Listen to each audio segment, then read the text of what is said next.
बहुजन समाज में जन्मे सभी संत महापुरुषों व नेतागणों को मेरा कोटि कोटि प्रणाम। और साथियों, नेतागण यानी वही नेता जो समाज के लिए, बहुजन समाज के लिए कुछ कर चुके हैं या कुछ आगे करने वाले हैं। ऐसे ही एक नेता बहुजन समाज में जन्मे जा चुके हैं जिनका नाम माननीय श्री चंद्रशेखर आज़ाद जी है। साथियों, ऐसे तो हमारे समाज में बहुत सारे नेता हैं, मगर सब लोग यानी समाज की परवाह नहीं कर रहे हैं। समाज की किसी को कोई चिंता नहीं है। सब अपने अपनी कुर्सी और अपने अपने पेट के लिए लड़ रहे हैं। और इतने सारे बहुजन समाज में जन्मे नेताओं में सिर्फ एक जो झलक दिखाई देती है संत महापुरुषों की, वो मुझको चंद्रशेखर जी नज़र आते हैं साथियों। क्योंकि चंद्रशेखर जी एक ऐसे नेता हैं जो धरती पर उतरकर काम करना चाहते हैं बहुजन समाज के लिए, और कर रहे हैं। जो उनके बस की है वो करते हैं। और साथियों, ऐसे ही नेता की ज़रूरत है हमें वर्तमान में, यानी जो हमारा समय चल रहा है, हमें एक ऐसे ही नेता की ज़रूरत है चंद्रशेखर आज़ाद जी जैसे, ना कि ऐसे नेताओं की ज़रूरत है जो समाज के लिए न बोल सके, न समाज के लिए सड़कों पे आ सके, केवल चुनाव के ही दौरान हमारे गांव बस्तियों में आकर वोट मांगे। हमें ऐसे नेता की नहीं, हमें चंद्रशेखर आज़ाद जी जैसे नेता की ज़रूरत है जो हमेशा हमारे बीच में रहे, हमारी बातें सुने या हमारे लिए लड़ाई लड़े, न्याय के लिए हमारे लड़ाई लड़े। तो साथियों, ऐसे एक चंद्रशेखर जी हैं जो किसी भी जाति बिरादरी, हमारे बहुजन समाज में बहुत सारी जाति बिरादरियाँ हैं, यानी उन जाति बिरादरियों में किसी के साथ किसी प्रकार की घटना घटती है तो वो वहाँ जाने का काम करते हैं।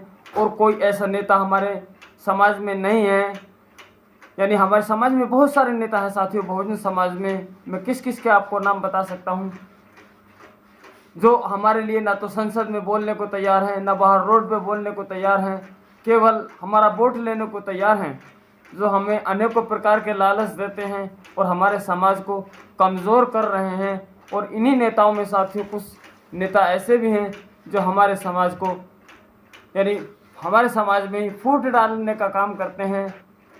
वो असलियत को नहीं जानते, वो केवल पैसे को अपना सब कुछ समझ रहे हैं। मगर साथियों, ये जो बहुजन समाज है, इसे सींचा महात्मा ज्योतिबा फूले ने, जो सैनिक समाज से, माली समाज से आते थे। महात्मा गौतम बुद्ध जी ने इसको सींचा, जो इसी ओबीसी समाज से आते थे। साथियों, इसको सींचा बाबा साहब अम्बेडकर जी ने, जो एससी समाज से आते थे। और साथियों, इसको सींचा मान्यवर काशीराम जी ने, जो ओबीसी समाज से आते थे।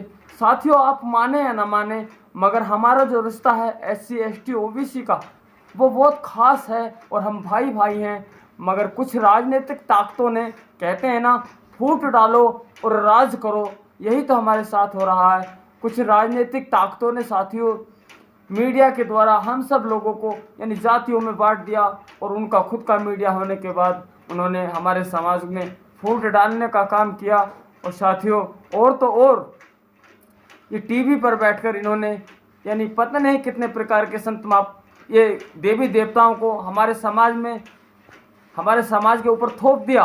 जबकि साथियों, हमारा कोई देवी देवता, बाबा साहब, यानी ये जो हमारे संत महापुरुष हैं जिन्होंने हमारे लिए लड़ाई लड़ी है, जिन्होंने हमारे लिए कष्ट उठाए हैं, जिन्हें आज हम बड़े आदर सत्कार के साथ साथियों सम्मानित करते हैं, या जन्मदिन मनाते हैं या पर्व मनाते हैं साथियों, वो हमारा समाज है।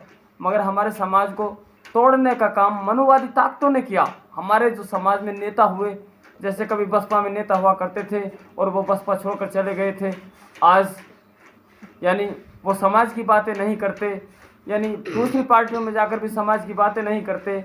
और साथियों, समाज की कोई फिक्र ही नहीं है किसी नेता को, क्योंकि आज हमारा एससी एसटी ओबीसी महंगाई से जूझ रहा है, बेरोजगारी से जूझ रहा है। और हमारा समाज साथियों आज भी बहुत अशिक्षित है। हमारे समाज में 2-4 जातियों के लोग ज़्यादा पढ़े लिखे हैं, वरना एससी एसटी ओबीसी में साथियों अब तो ज़माना आ भी गया इंटर का। नहीं, अब से 10 साल पहले हमारे समाज में लोग 10वां 5वां ही पढ़े लिखे हुए अधिकतर हुआ करते थे। और उसके साथ साथ असल में मैं आपको बताऊं तो ईमानदारी से हमारे एससी एसटी ओबीसी यानी जिसको 85% कहा जाता है, इस समाज में आज भी 50% पढ़े लिखे नहीं हैं। 30% लोग पढ़े लिखे हैं, 50% लोग अशिक्षित हैं। और वो दूसरे की बातों में आ जाते हैं। जैसे हम कोई बहका देता है, टीवी पे जैसी हवाएं चलाई जाती हैं, दिखाते हैं, हमको वैसा ही मानना पड़ता है। जबकि साथियों हमारा समाज, मान्यवर काशीराम जी ने कहा था मनुवादियों से कि वोट हमारा, राज तुम्हारा, नहीं चलेगा, नहीं चलेगा। तो साथियों आज उसका उल्टा हो गया, यानी वोट हमारा, राज उन्हों का चल रहा है, चल रहा है। और वो इसीलिए चल रहा है क्योंकि हम लोग जागरूक नहीं हैं, पढ़े लिखे नहीं हैं, और कुछ लोग पढ़े लिखे भी हैं तो वो भी दूसरों की बातों में आकर बहक जाते हैं।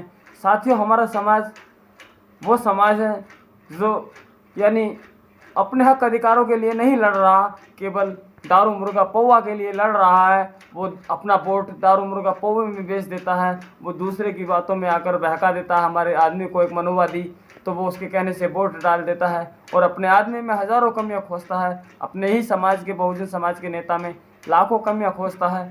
साथियों असल में मैं आपको बताऊं, अब बसपा तो हमारी जा चुकी है, ऐसे मानिए कि बसपा के साथ तो कोई वोट नहीं रहा है, केवल जाटव समाज का वोट रहा है। और आज़ाद समाज पार्टी यानी चंद्रशेखर जी जो हैं वो सबके दिलों में जगह बनाते चले जा रहे हैं दिन प्रतिदिन।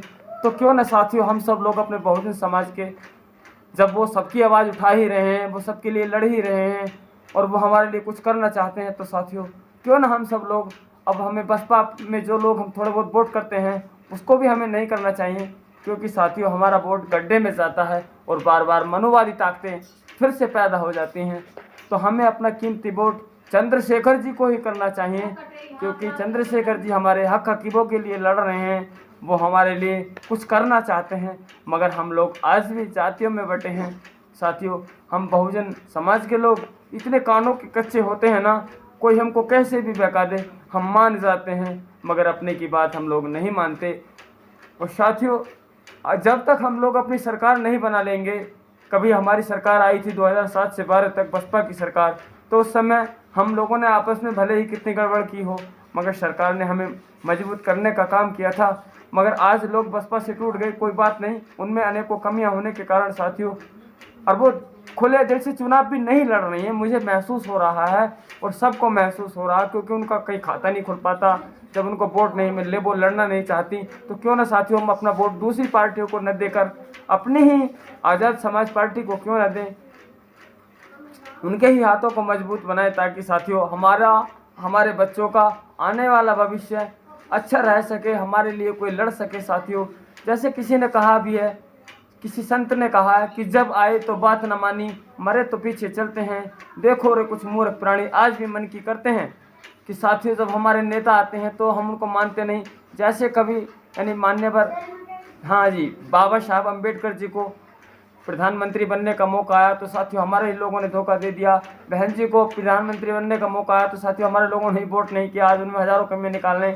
और साथियों मैं तो कहता हूँ अब चंद्रशेखर जी वो तो यानी सबसे अच्छे नेता मुझे लग रहे हैं वर्तमान में, जो नेता हैं SC ST OBC में, यानी सबसे अच्छे नेता हैं, वो तो सबके लिए खुले दिल से लड़ रहे हैं। तो क्यों ना हम लोग उनके हाथों को मजबूत बनाएं, अगर हम लोग उनको एक बार प्रधानमंत्री बनाएं तो इस देश का भविष्य उज्जवल होगा। और आने वाले 27 में ही मैं आपसे रिक्वेस्ट कर रहा हूं कि साथियों अब हम बंटने का काम नहीं करें, हम बसपा सपा पर नहीं जाएं, हम कांग्रेस BJP में नहीं जाएं, हम बहुजन समाज के लोग जो हमारे लिए लड़ाई लड़ रहा है, जो हमारे लिए कुछ करना चाहता है साथियों, उनके हाथों को मजबूत करें साथियों। और साथियों अब आगे अधिक समय न लेते हुए मैं अपने वीडियो को यहीं समाप्त करना चाहता हूं। और साथियों आपको मेरा वीडियो अच्छा लगा है तो वीडियो को ज़रूर लाइक करें, और साथियों आप मेरे वीडियो से, मेरी बातों से सहमत हैं तो साथियों कमेंट करके ज़रूर बता दीजिए कि आपको मेरा वीडियो कैसा लगा है। और साथियों अगर आप मेरे चैनल पर नए आए हैं ना तो प्लीज़ मेरे चैनल को बिल्कुल अभी सब्सक्राइब करें और बेल को प्रेस करें, ताकि साथियों बहुजन समाज के प्रति मैं इस तरह की अपनी कविताएं या बातें रखता चला जाऊं। तो साथियों चलता हूं। जय भीम, जय हिंद, जय भारत।